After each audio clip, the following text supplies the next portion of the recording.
আসসালামু আলাইকুম। কথা বলবো সিলেট টেস্টে লিটনের মহাকাব্যিক এক ইনিংস নিয়ে। দ্বিতীয় সেশনে যখন বাংলাদেশ ব্যাটিং করে তখন দেখবেন বাংলাদেশ একের পর এক উইকেট হারাচ্ছিল। মানে একটা পর্যায়ে ১১৬ রানে ৬ উইকেট পড়ে গিয়েছিল, যেখান থেকে মনে হচ্ছিল বাংলাদেশ ১৫০ রানও করতে পারবেন। কিন্তু বাংলাদেশ বোর্ডে দাঁড় করায় ২৭৮ রান। আর এর পেছনে রয়েছে লিটন কুমার দাসের ১২৬ রানের মহাকাব্যিক এক ইনিংস।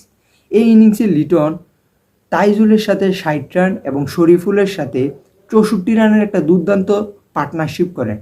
এর আগেও লিটন পাকিস্তানের বিপক্ষে ১৪১ রানের একটা ইনিংস খেলে যখন বাংলাদেশ ৩৬ রানে ৬ উইকেট পড়ে যায়। যদি আপনি লিটনের ইনিংসটা দেখেন, লিটন অনেকগুলো সিঙ্গেল রান স্কিপ করেছে, নিজের কাছে স্ট্রাইক রাখার চেষ্টা করেছেন এবং ইনিংসটাকে ধীরে ধীরে ধীরে ধীরে একসময় অ্যাটাকিং ক্রিকেট খেলে তিনি ১২৬ রানের ইনিংস খেলে বাংলাদেশকে ২৭৮ রান বোর্ডে যোগ করান।